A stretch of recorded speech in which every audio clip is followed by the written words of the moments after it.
Mga kapatid sa pananampalatayang Islam, inutusan ko kayo, nakatakutan si Allah subhanahu wa ta'ala, gayon din ang aking sarili, na tayo ay marapat na matakot kay Allah subhanahu wa ta'ala dahil iniutos niya sa kanyang aklat.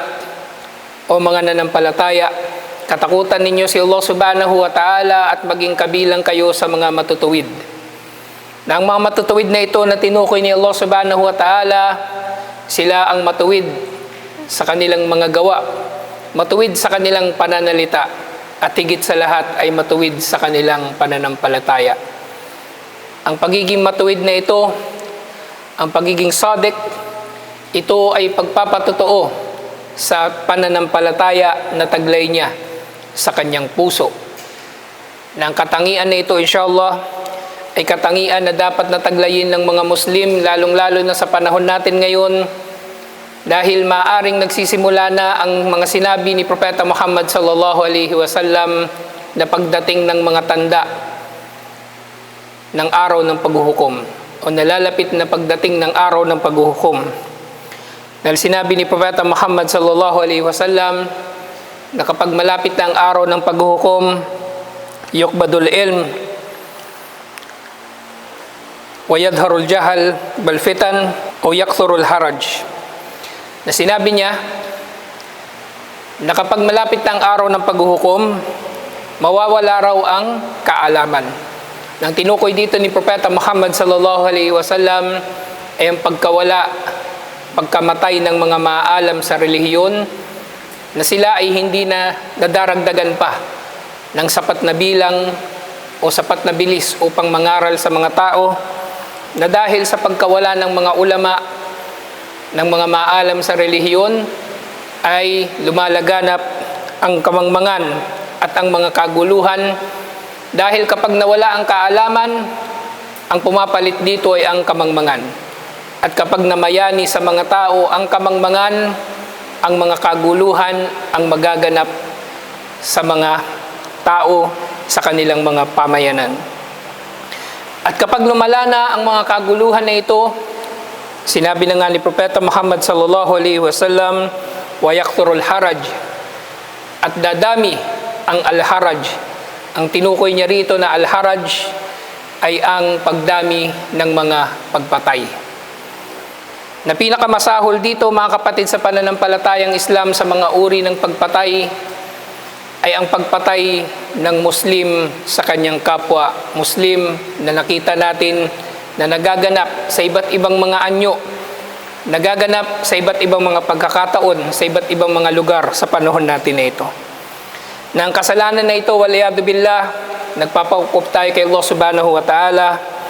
Ang pagpatay ng Muslim sa kanyang kapwa Muslim ay isa sa mga masasahol na mga kasalanan pagkatapos ng pagtatambal kay Allah subhanahu wa ta'ala.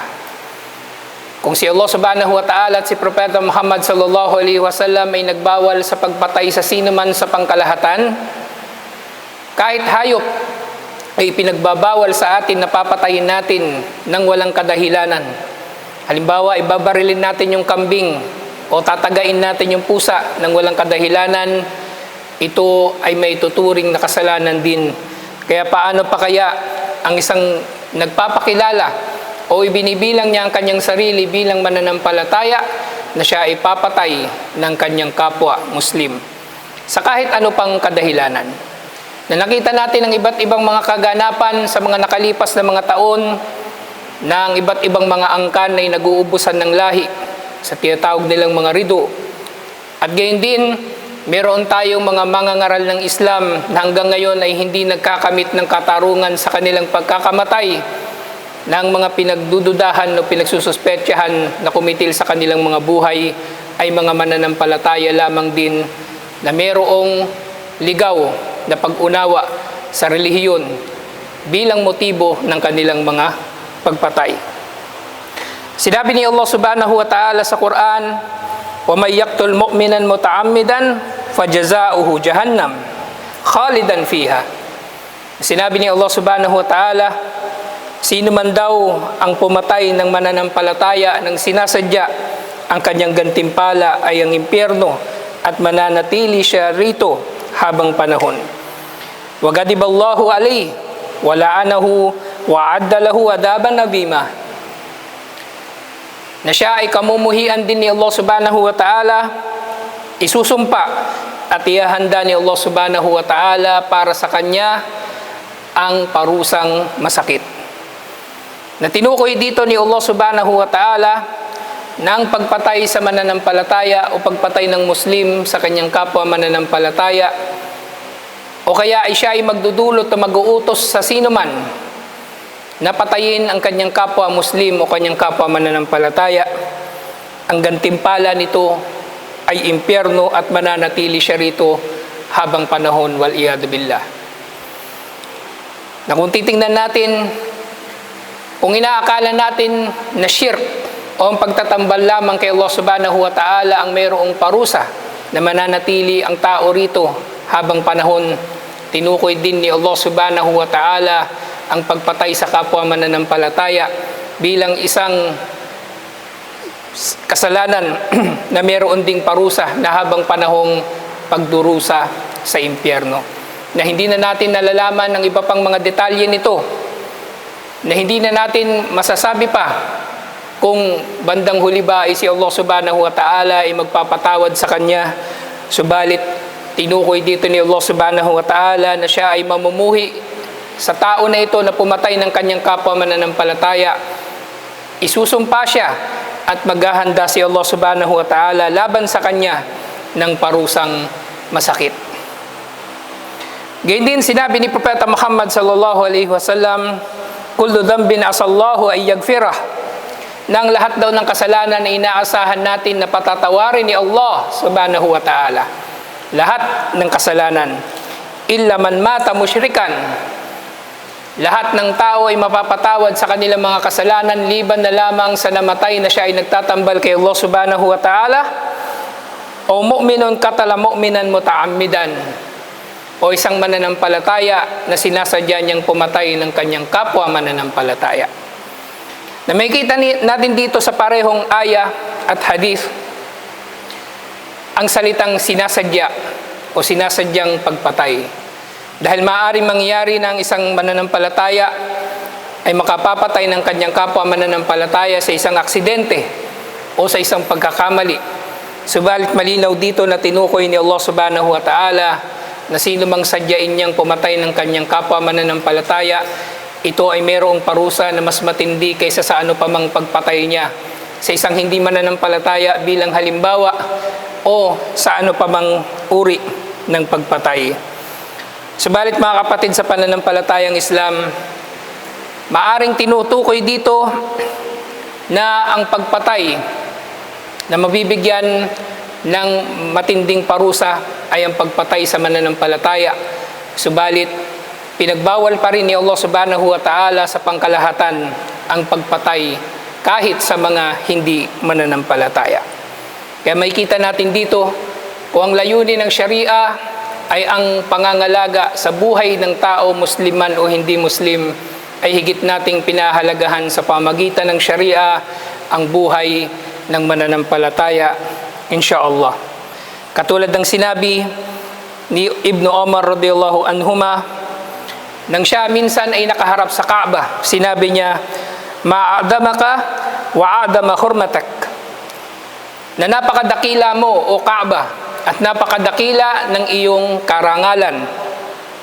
Wal mu'minu a'damu hurmatan indallahi mink, subalit ang mananampalataya ay mas matindi ang kanyang karangalan o kabanalan sa pananaw ni Allah subhanahu wa ta'ala kaysa sa iyo o Kaaba. Ang tinutukoy niya rito na ang buhay ng Muslim ay mas mahalaga pa kaysa sa Kaaba, na ang karangalan ng Muslim ay mas matindi pa kaysa sa Kaaba, at anumang bagay na pumipinsala sa Muslim ay mas matindi pa kaysa sa anumang uri ng pamiminsala sa Kaaba, ayon kay Ibn Umar radhiyallahu anhuma. At panghuli tungkol sa pagpatay sa mga mananampalataya, maraming mga usap-usapin ang lumilitaw tungkol sa mga kaganapan na ito. Bilang halimbawa, na mayroong mga Muslim na maaring nakikipagtulungan sila sa mga hindi Muslim nang sa gayon ay mapangalagaan ang kaayusan o mapangalagaan ang buhay ng mga tao, lalong-lalo na ang mga Muslim laban sa mga terorista. Na makikita natin sa panahon natin ngayon, sa katotohanan lamang, ibinibintang ng mga tao sa mga Muslim ang terorismo, pero mga Muslim lang din naman ang karamihan sa mga biktima ng terorismo na ito. Sa pinakabagong pagtataya, mahigit 90% ng mga biktima ng terorismo sa buong mundo ay mga Muslim din. Dahil ang mga tao na nagsasagawa ng terorismo, sila ay mga tao na mga panatiko sa kanilang mga paniniwala at naniniwala sila na karapat dapat na mamatay ang sino mang tao na hindi maniniwala sa kanilang mga paniniwala. So sinabi rito ni Allah subhanahu wa ta'ala sa Quran, wa in ta'ifatani minal mu'minina iqtatalu fa aslihu bainahuma, na kung meron daw dalawang grupo ng mga mananampalataya ang maglalaban, ay pag-ayusin silang dalawa. Na maaring ito ay tumutukoy sa ordinaryong hindi pagkakaunawaan o maaring dumating na rito sa usapin na meron ng namamatay o pinapatay. Kaya sinabi ni Allah subhanahu wa ta'ala na pag-ayusin daw silang dalawa. Na sinabi niya, فَإِنْ بَعَثَا إِحْدَاهُمَا عَلَى الْأُخْرَى فَقَاتِلُوا الَّتِي تَبْغِي حَتَّى تَفِيءَ إِلَى أَمْرِ اللَّهِ. Na kapag meron daw sa isa sa mga grupo na ito ang nag-armas upang pinsalain o patayin ng isa pa, ay pigilin siya hanggang sa sundin niya si Allah subhanahu wa ta'ala. Na nangangahulugan ito, ang sinabi na ito ni Allah subhanahu wa ta'ala, pigilan siya sa pamagitan din ng armas, na maaring ang mga Muslim ay mag-aarmas din laban sa mga tao na ito, o kung wala silang kakayanan dito, maaari silang makipagtulungan sa sino mang may kakayanan nito, kahit pa hindi sila mananampalataya, katulad natin dito sa Pilipinas na tayo ay nasa ilalim ng pamahalaan ng hindi Muslim, so pwede tayong makipagtulungan sa pulis o sa mga sundalo o sino pa man na maaring pumigil sa mga terorista na ito nang sa gayon ay hindi lumaganap ang gulo. Pero syempre, ito ay pakikipagtulungan lamang sa kabutihan na nananatili ang mga hangganan ni Allah subhanahu wa ta'ala. Nagagawin natin ang pakikipagtulungan na ito upang magligtas ng buhay, upang magpanatili ng kapayapaan, pero hindi natin ito gagamitin katulad ng ginawa ng ibang mga mananampalataya, ng ibang mga Muslim na ginagamit nila halimbawa ang mga ganitong pagkakataon upang apihin ang kanilang kapwa Muslim, na pagbibintangan sila ng kung ano-ano, o kaya ay gagamitin ang kanilang impluwensya laban sa kanilang mga kalaban, sa kanilang mga partido politikal, mga kalaban sa negosyo at iba't iba pa. Kaya nga sinabi ni Propeta Muhammad sallallahu alaihi wasallam, al-muslimu akhul muslim, la yudlimuhu wa la yuslimu. Ang Muslim ay kapatid ng kanyang kapwa Muslim, hindi niya ito dinadaya o inaapi at hindi niya ito ipinagkakanulo. Maaring ang isang Muslim ay makipagtulungan upang magligtas ng buhay, subalit hindi na ito hihigit pa rito, insyaallah. Na panghuli sa sinabi na ito ni Allah subhanahu wa ta'ala, sinabi niya, فَإِنْ فَاءَتْ فَأَصْلِحُ بَيْنَهُمَا, na kung silang dalawa ay susuko at papayag sila sa pagkakaayos, ay pag-ayusin silang dalawa ng merong kondisyon, bil adli, pag-ayusin silang dalawa ng naayon sa katarungan, na kung meron mang mga karapatan na nasagasaan, ibabalik ito doon sa naapi. Kung meron mang halaga na nakuha sa kanya ng walang katarungan, ay ibabalik ito sa kanya.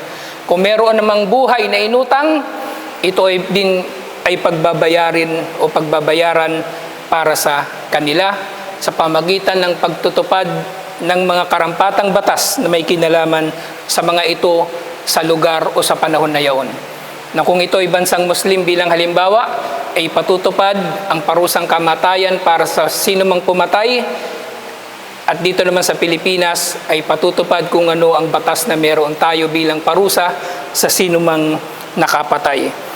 At gayon din sinabi ni Allah subhanahu wa ta'ala, waqsitu, na maging bukod sa pagiging makatarungan, ang adal at ang al-qist, sila ay magkaiba ng konsepto. Ang al-adal, ito ay ang pagiging makatarungan sa pangkalahatan. Ang qist naman, ito ay ang pagiging makatarungan na mayroong pagiging katamtaman sa pagpapatupad ng katarungan na ito, insyaallah. Kaya sinabi ni Allah subhanahu wa ta'ala, inna Allah yuhibbul muqsitin. Tunay na si Allah subhanahu wa ta'ala ay nagmamahal sa mga makatarungan at katamtaman sa kanilang pagiging makatarungan. Mga kapatid sa pananampalatayang Islam, tinukoy natin kanina na kung ang mga hayop ay mayroong karapatan sa Islam, ay higit na mayroong karapatan ang tao sa kanilang buhay, kahit pa sila ay mga hindi Muslim. Sa isa pang aya, sinabi ni Allah subhanahu wa ta'ala, man qatala nafsan muta'ammidan faka'annama qatala an-nasa jami'a. Sino man daw ang pumatay ng sinumang tao, Muslim man o hindi Muslim, ng sinasadya, ang tindi ng kanyang kasalanan ay katulad lamang din ng isang tao na pinatay niya ang lahat ng mga tao sa buong mundo. Ibig sabihin, ang pagpatay ng 10 tao o pagpatay ng kahit isang tao ay parehong karumal-dumal sa paningin ni Allah subhanahu wa ta'ala. At nagiging mas karumal-dumal kung mananampalataya ang pinatay ng kanyang kapwa mananampalataya. At karugtong ito, sinabi ni Allah subhanahu wa ta'ala, faman ahyaha faka'annama ahyan nasa jami'a. At sino man daw ang magligtas ng buhay ay katulad dito ng pagliligtas niya ng buhay ng lahat ng tao dito sa mundo. Napatunay ito na si Allah subhanahu wa ta'ala ay nagpapahalaga sa buhay ng bawat isa sa kanyang mga nilikhang tao.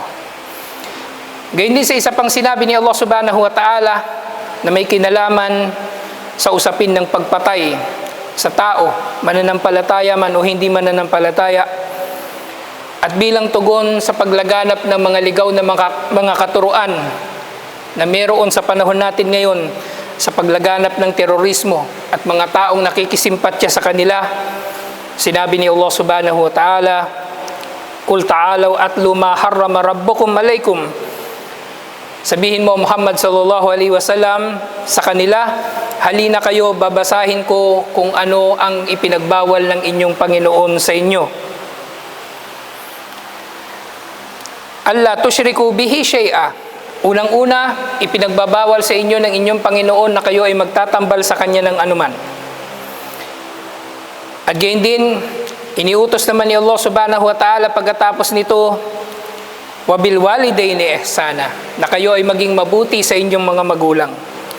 Wala taqtulu auladakum min imlaq, at huwag ninyong papatayin ang inyong mga anak dahil natatakot kayo na maghirap.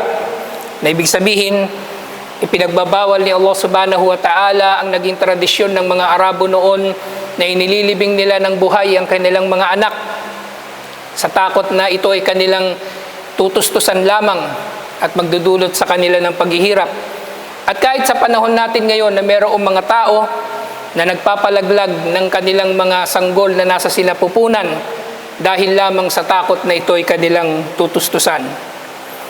Sinabi ni Allah subhanahu wa ta'ala, nahnu narzukukum wa iyahum.